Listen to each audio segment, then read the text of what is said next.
Hey Libra. Okay, let's see what this lunar eclipse in Gemini and Mercury while the sun's in Scorpio. Let's see what that's bringing you on the 30th of November and in the season of Sagittarius, and then the solar eclipse on the 14th, which will also be the new moon in Sagittarius. That's what I was thinking about. But I was also, last night I was thinking about, Libra,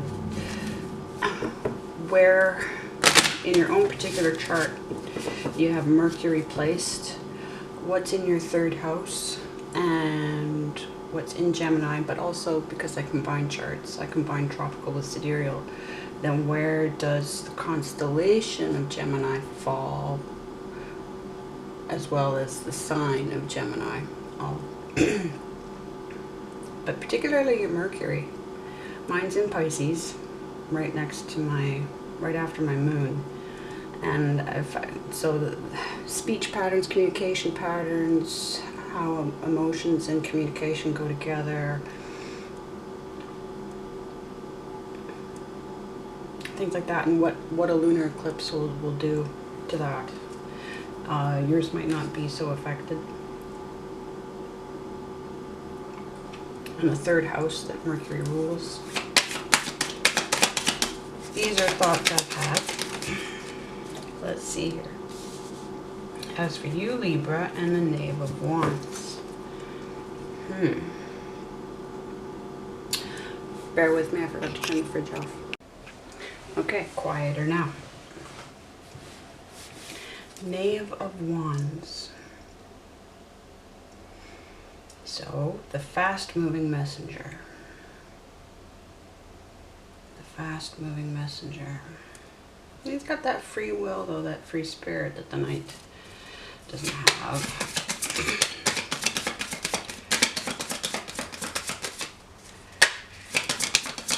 It's a lot of fire. Oh, jeez, something fell on the floor. Okay. Just like I was thinking in my introduction, here we have the Five of Cups and the Lovers. Now, will this be the actual relationship energy, or is it the lunar eclipse, or the things working together?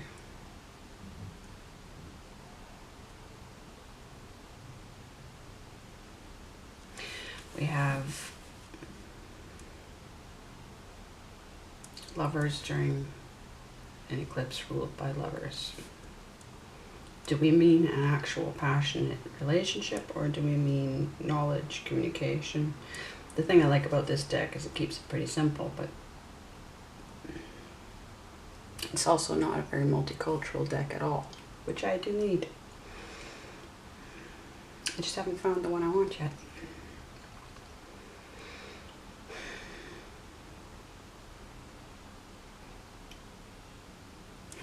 Okay, let's get clarification on the Lovers. In this Five of Cups, will it run interference?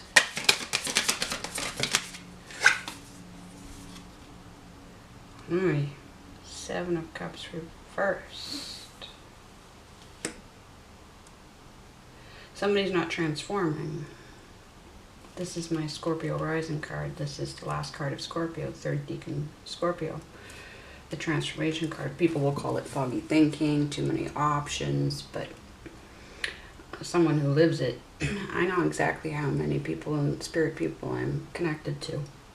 And sevens are promises to self. Thank you, Archangel Guidance on YouTube, for making that stick in my mind. She said it, and I don't know if, well, because she said it in a certain way, it stayed with me. And we need to revisit. So we have 5 upright, and we have 7 reversed. That leaves us with 6 in the middle, doesn't it? Which is the endowment. It's the gift from the universe that makes the 7 believable enough to go through.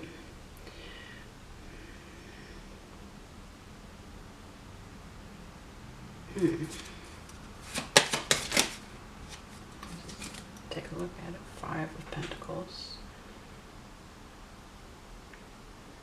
What would be called? But that would be down to interactions with the spirit world, or, yeah, really, I'll keep it simple. This came out kind of sideways, Nine of Swords. So, yeah, if I leave it sideways, some intuition's missing. But here we have air energy. See, Nine of Swords in the upright. See the all, you know, that problematic all-seeing eye, yes, but that's signifying intuition, but also psychic, yeah, communication. And nines are perseverance.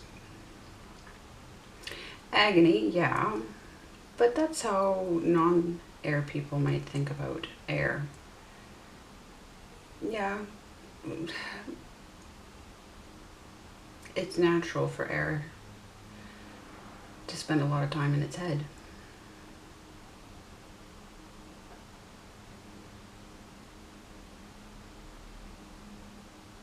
But not just in your head, communicating. This isn't just about thinking. This is actually about communicating. Could be written, spoken, heard, unspoken. So something, well, why is the Knave of Wands is looking so bold there? So obviously the Knave of Wands isn't the problem here. Eight of Wands, yes, okay, right. Messages are not happening. Messages are not happening. Progress is not being made. Okay, well that, let's just see. Okay, World at the upside down at the bottom of that deck, and the Nine of Pentacles. Okay, so we have somebody who is struggling with entrepreneurship, self-sufficiency. They're there almost, but we're back to the Eight of Pentacles. Need a bit more hard work, a bit more perseverance. That's a 9, but devil's in the details. The timing is off. But that's interesting because the Lovers are upright.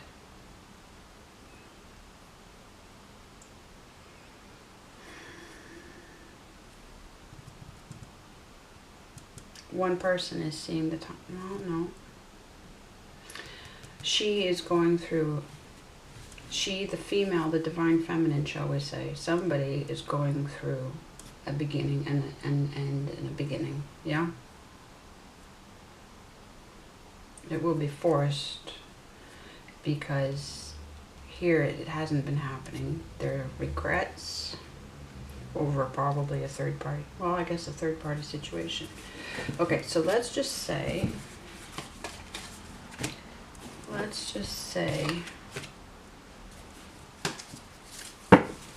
that that is part A of the story, and let's figure out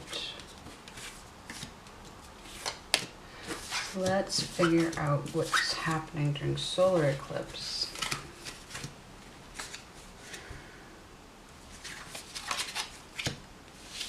In Sagittarius with the fire energy, temperance with Jupiter and the wheel. And then let's compare. All right, Libra. I don't really need to shuffle. The cards that are meant to fly will fly. King of Swords in reverse. Not communicating.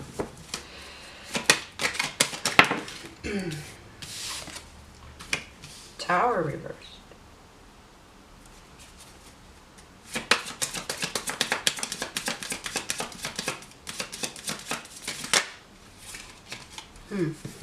Two kings.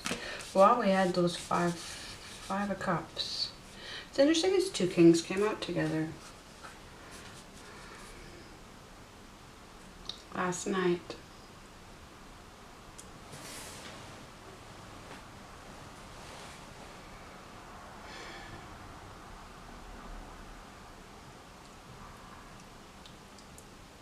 which is bothering me. I'm going to tempt fate and put them back in. And I'm going to split the decks. There's no reason why they should pop up together again, except that they're meant to.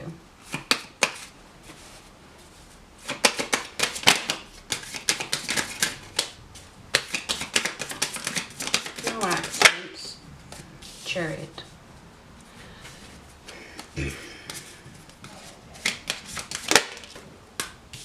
Queen of Pentacles. Sideways energy again. Five of Swords.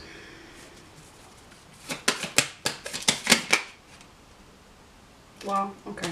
So yeah, there's that Seven of Cups in reverse and that Death in reverse. That's a lot of major arcana.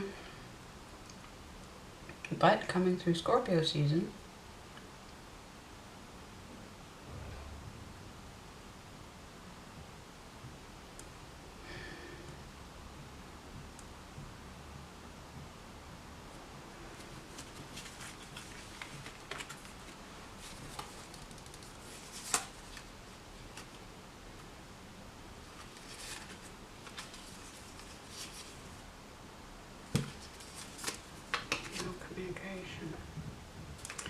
so is this her story then? There was a permanent loss. These are charted events.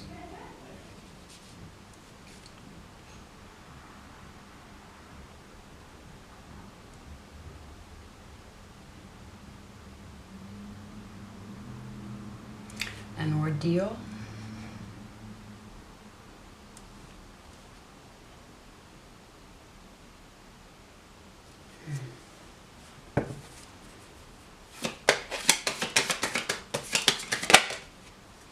Magician.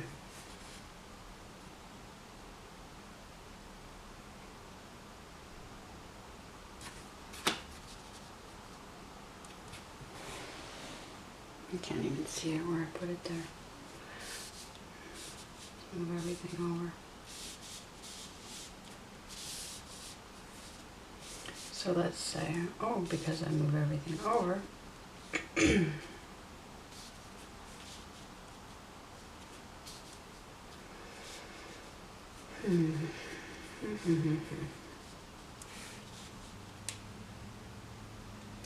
let's look at this Five of Swords sideways. We've got the Hierophant at the bottom of the deck. Two of Wands. Well, that's the solar eclipse right there. Solar eclipse right there.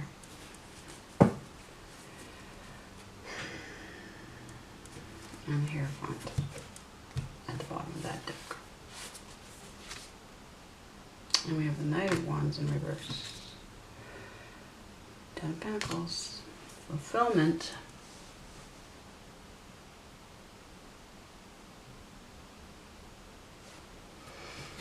I have to put these to the side to think.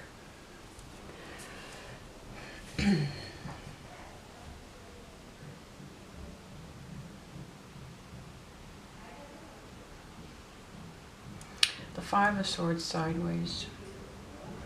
It's avoiding a fight.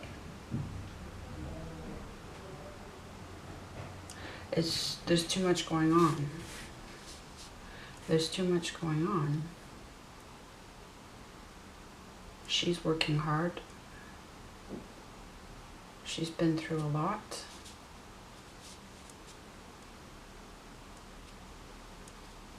She's been through a lot. But something's just not. She's stuck. There's a contract.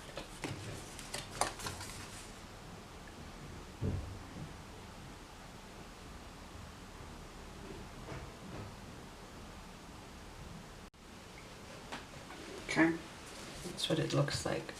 And somebody's definitely, okay, so somebody in this, God, that we would have the lunar eclipse card show up in the lunar eclipse part of the reading, And then the bottom of the deck during the solar eclipse is a solar eclipse card. So you're being definitely affected, maybe more than anybody's, by the timing of this. Divine timing.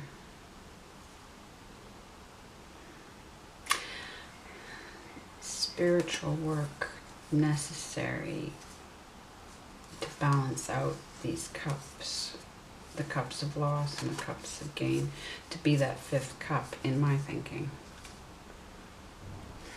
So if we, this could carry every meaning.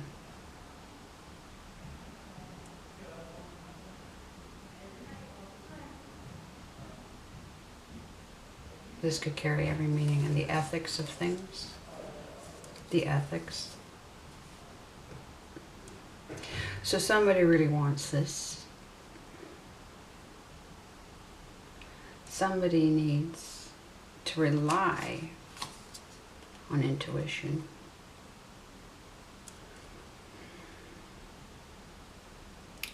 Eight of Wands reversed, apart from not being any messages or progress being made, it takes us back to Seven of Wands, which is the promise to self. Yeah, it's the transformation in desire. Which is, I mean, we're looking at a story here of transformation of desire.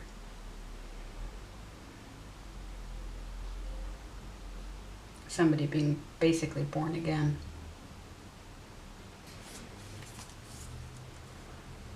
And they have to know that promise. You have to be so self-aware. Yeah, see? The world in reverse. It can look complex. There's so much. There's devil's in the details. Yes. Devil's in the details.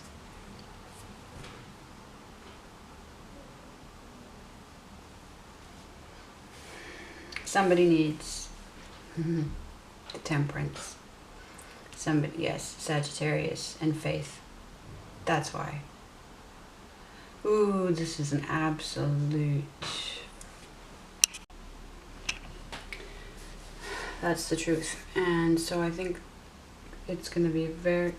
We have Two of Wands, and we have. I don't know how not to say that this is a relationship that should be. Everything is so charted here. Now the thing would be is if it's so charted and you want off the chart. And then at some point you guys both need free will, but you need so much self-awareness. You need to know the chart so well. You need to know yourself so well. You need to know the context. I just experienced a forced delay of several minutes. So yes, I will say temperance at all costs is the message. Communication, patience and communication. Probably, yeah, careful, gentle,